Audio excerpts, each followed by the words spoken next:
एक महत्त्वाच्या घडामोडीने मुख्यमंत्री देवेंद्र फडणवीस आज नागपुरामध्ये आलेले आहेत।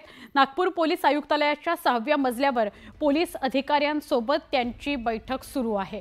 नागपुरामध्ये झालेल्या हिंसाचाराच्या घटनेनंतर पहिल्यांदाच मुख्यमंत्री देवेंद्र फडणवीस नागपुरामध्ये आलेले आहेत। त्याची काही दृश्य आपल्यापर्यंत पोहोचली आहेत।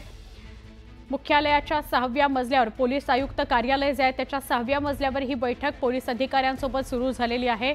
नागपूरला जो हिंसाचार झाला त्या हिंसाचाराच्या घटनेनंतर आज देखील काही दिवस उलटून गेल्यावर देखील काही पोलीस स्टेशनच्या हद्दीत संचारबंदी कायम करण्यात आलेली आहे। नागपुरामध्ये ते दाखल झाले आणि पोलीस आयुक्त कार्यालयामध्ये 6व्या मजल्यावर ते बैठकी करता गेलेले आहेत। पालकमंत्री चंद्रशेखर बावनकुळे सुद्धा त्यांच्या सोबत आहेत।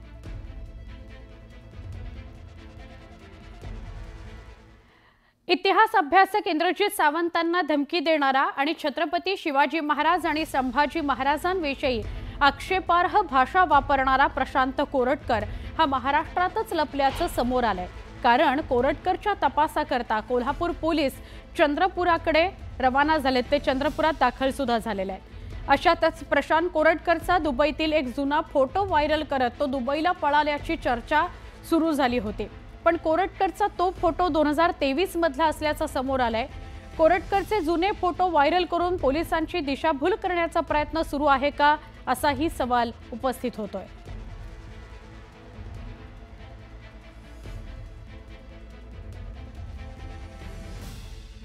दरम्यान प्रशांत कोरटकरला नक्की पाठीशी कोण घालतंय, त्याला कोण वाचवतंय असा सवाल उपस्थित होतो। कारण प्रशांत कोरटकर हा राज्याबाहेर किंवा देशाबाहेर गेला नसल्याचं समोर आलंय। प्रशांत कोरटकर विदर्भात आहे। तो नागपूर शहराचे एसपी, नागपूर ग्रामीणचे एसपी, चंद्रपूरचे एसपी यांना बगल देत कोरटकर कुठे लपलाय हे समोर येत नाहीये। त्यामुळे कोरटकर पुढे नागपूर शहर ग्रामीण, चंद्रपूरचे एसपी हतबल झालेले आहेत का असा सवाल उपस्थित होतो।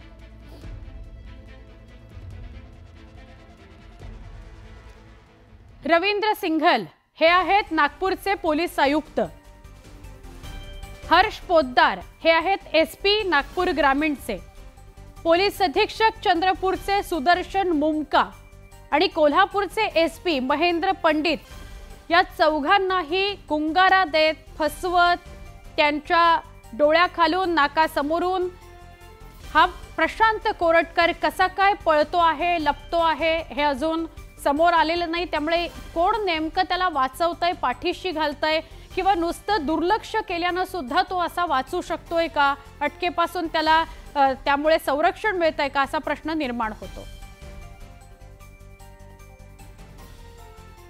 प्रशांत कोरटकर बाहेर देशात पळून जाईल त्यामुळे पोलिसांनी कोरटकरचा पासपोर्ट जप्त करावा असा अर्ज इतिहास संशोधक इंद्रजित सावंतांच्या वकिलांनी केलाय। जुना राजवाडा पोलीस स्टेशनमध्ये कोरटकर यांच्या विरोधात अर्ज देण्यात आलाय। प्रशांत कोरटकर दुबईला गेल्याचे फोटो समोर आल्यानंतर सावंतांनी पोलिसांकडे हा अर्ज केला। तर चिल्लर माणूस परदेशात पळाला आहे, गृह खात्याचं अपयश आहे असं सावंत म्हणाले। कोरटकरच्या मागे कोणती तरी यंत्रणा कार्यरत आहे असा दावा सुद्धा इंद्रजित सावंतांनी केला। एक वेगळ्या बातम्या पसरवण्याच्या मला काही बाहेर फोन आले की दादा अशा काही बातम्या येत आहेत, वस्तुस्थिती काय? म्हटलं काही नाही, नेहमीप्रमाणे आम्ही VSIचे घटक असल्यामुळं जनरल बॉडीला इथं मी येत असतो, नियामक मंडळाला मी तिथं येत असतो, काही कमिटीला मला येता येतं, काही कमिटीला काम असेल, आता अधिवेशन असतं आज तर मी येऊ शकलो नसतो, परंतु आता मी इथलं तुमचं काम उरकून मी बारामतीला निघालं, उद्या मी नांदेडला चाललोय। हायकोर्टाने ऑर्डर केली आहे FRPच्या संदर्भामध्ये आता एक रकमीच द्यावी लागेल। राज्य सरकारचा अध्यादेश रद्द केला हायकोर्टाने, काय परिस्थिती आहे एकूण ऊसाची? आम्ही त्या संदर्भामध्ये AGला ॲडव्होकेट जनरलला सांगितलेलं आहे की बाबा काय नक्की ऑर्डर झाली, कारण ऑर्डर झाली ह्याच्याबद्दल बातम्या आल्या, परंतु शेवटी फायनल ऑर्डर काय त्या ठिकाणी झाली त्याची माहिती AG आम्हाला देतील आणि ती माहिती घेतल्यानंतर इंडस्ट्रीचं काय म्हणणं आहे, शेतकऱ्यांना पैसे दिले पाहिजेत त्याच्याबद्दल तर दुमत असल्याचं काही कारणच नाही, परंतु काही कारखाने सांगतात की बाबा आम्ही साखर तयार करतो, त्या साखरेचं आम्हाला विक्री वर्षभर करावी लागते आणि पैसे आम्हाला तेवढे मिळत नाही त्याच्यातनं विक्री केल्याशिवाय, आणि मग कुठून आम्ही पैसे द्यायचे असं काहींचं म्हणणं आहे. तर त्याच्यात हायकोर्टानं दिलेल्या आदेशाचं पालन करणं हे आमचं कर्तव्यच आहे, आणि त्या संदर्भामध्ये एजीशी चर्चा करून आम्ही पुढच्या गोष्टी ठरवू. यंदाच्या हंगामात अरे काही नेते म्हणतात उकडून टाकावी, काय म्हणतायत? अहो, मी त्याबद्दल काल माझी तुम्ही मुलाखत बघितली का? परत का तेच मुद्दे काढता? त्याबद्दल मी माझं स्पष्ट मत एका मुलाखतीमध्ये काल मला वाटतं एबीपी माझानी माझी मुलाखत घेतलेली होती, त्याच्यामध्ये सांगितलेलं आहे. छत्रपती शिवाजी महाराजांनी 18 पगड जाती 12 बलुतेदारांना घेऊन हिंदवी स्वराज्याची स्थापना केली. त्याच्यामध्ये अनेक जातीचे, धर्माचे, पंथाचे लोक त्याच्यामध्ये होते. त्याच्यामध्ये मुस्लिम समाजाचे पण लोक होते. दारुगोळाचा प्रमुख देखील त्या मुस्लिम समाजाचा त्याच्यात होता. सरदार होते, बरेच लोक होते. आणि त्याच्यामुळं शिवाजी महाराजांच्या सारख्या युगपुरुषाचं नाव घ्यायचं. शिवाजी महाराज असतील, राजर्षी शाहू महाराज असतील, महात्मा ज्योतिराव फुले असतील, सावित्रीबाई फुले असतील, किंवा डॉक्टर बाबासाहेब आंबेडकर असतील, आमचे अण्णाभाऊ साठे असतील, पुण्यश्लोक अहिल्यादेवी होळकर असतील, राजमाता जिजाऊ असतील, ह्या सगळ्या मान्यवरांनी नेहमीच सर्वांना न्याय देण्याचा प्रयत्न केला, आणि त्यांच्या स्वतःच्या कारकिर्दीमध्ये देखील सगळ्या समाजाला जातीय सलोखा ठेवून पुढे नेण्याचा प्रयत्न केला. त्याच्यामुळं आज आपल्या पुढे वेगळे इतर प्रश्न आहेत. अशा वेळेस नको ते प्रश्न काढून समाजामध्ये तेढ निर्माण करण्याचं काम कुणीच करू नये, आणि कायदा सुव्यवस्था पण सांभाळण्याचं काम सर्वांचंच आहे, विशेषतः सरकारचं जास्त आहे. म्हणूनच मी काल सांगितलं ना की आम्ही सगळ्यांनी, माझ्यासहित सगळ्यांनी केलं पाहिजे. आता माझ्या मंत्र्यांनी केलं तर मी माझ्या मंत्र्यांना सांगितलं, इतर मंत्र्यांनी केलं तर आम्ही देवेंद्रजींच्या किंवा एकनाथरावजींच्या कानावर घालू.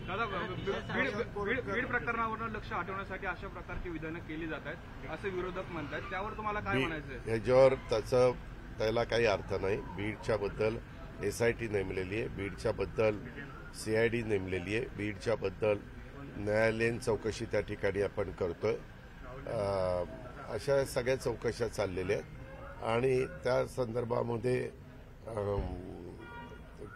पुढची जे काही कार्यवाही आहे ती त्या ठिकाणी सुरू झाली. यंदाच्या हंगामात कारखानदारांसमोर काय अडचणी असतील, काय चर्चा झाली आहे तुमची? लागवड कमी झाली? नाही. ह्या कारखानदाराच्या संदर्भात आजचा जास्त विषय करून AIचाच होता. कृत्रिम बुद्धिमत्तेचा वापर करून काय गोष्टी करून कसं यील्ड वाढवता येईल, कसं कुठली व्हरायटी लावता येईल, पाण्याची कशी बचत करता येईल, खताची कशी बचत करता येईल, आणि ह्या सगळ्या बचतीतनं टनेज पण कसं वाढेल. कारण त्यांनी जे काही प्रायोगिक तत्वावर पायलट बेसवर जे काही प्लॉट घेतले त्याच्यामध्ये टनेज वाढलंय असं निदर्शनास आलेलं आहे. आणि त्याच्यामुळं ते आता पुढं सर्व दूरपर्यंत पोचवायचं आहे. ते काही फक्त आपण ऊसापुरतं नाही, ऊसालाही आपण करतोय, फळबागांनाही करतोय, सोयाबीन असेल, कापूस असेल, जे काही महत्त्वाची पिकं आहेत आपल्या राज्यामधली त्या पिकांना ह्या AIचा वापर करणं आज काळाची गरज आहे. आणि म्हणून त्या बाबी कृषी खात्याने पण मनावर घेतल्यात, सरकारने पण मनावर घेतल्या. महाविकास आघाडीचं सरकार होतं त्यावेळेस कुटुंबावर दबाव आणला अशा पद्धतीचा कुठल्या कुटुंब त्या संदर्भामध्ये मी बातम्याच वाचतो, मला काही एवढी सगळी माहिती नाही. मी कालपर्यंत माझ्या अर्थसंकल्पीय उत्तरामध्ये, अधिवेशनामध्ये डिमांड्स पूर्ण करण्यामध्ये, विनियोजन बिल करण्यामध्ये ह्याच्यात मी बिझी होतो. आणि हे ज्या काही गोष्टी चालतात, आता तुम्ही मीडियावाले काय करतात, हा काय सकाळी 9 वाजता अमुक असं म्हणलं त्याच्याबद्दल तुमचं काय म्हणणं आहे, तो 2 वाजता असं म्हणलं त्याच्याबद्दल काय म्हणणं आहे. माझं म्हणणं एवढंच आहे, बातम्या देत असताना वस्तुस्थितीला धरून आम्ही लोकांनी बोललं पाहिजे, आणि बातमी देणाऱ्यांनी पण त्यांना अधिकार आहे, त्यांनी पण वस्तुस्थितीला धरूनच बातमी त्या ठिकाणी दिली पाहिजे. कुणाच्या तरी आज पण बोललेत 9 वाजता चौकशी झाली पाहिजे. कशाची चौकशी? अरे बाबा, 1 मिनिट, न्यायालयामध्ये गेले ना ते प्रकरण, त्यांच्या आई वडिलांनी न्यायालयामध्ये गेलेले. आपण ज्यावेळेस एखाद्या व्यक्तीला देशातल्या वाटतं की आपल्याला कुठं न्याय मिळाला नाही तर तो संविधानाच्या माध्यमातनं, कायदा, घटना, नियम ह्याच्या माध्यमातून न्यायालयामध्ये जाऊ शकतो. न्यायालयात ते गेलेले आहेत. आता न्यायालय त्याच्याबद्दलचा काय तो निर्णय घेईल. धन्यवाद. दादा कोरटकर, एक मिनिट फक्त. दादा मंत्री अजित पवार बोलत होते, वेगवेगळ्या प्रश्नांना उत्तर दिली. सगळ्यात पहिला तर त्यांना हाच प्रश्न विचारला गेला की तुमच्या आणि जयंत पाटलांच्या भेटीमुळे वेगवेगळे प्रश्न निर्माण होत आहेत, तर त्याच्यावर त्यांनी उत्तर दिलं.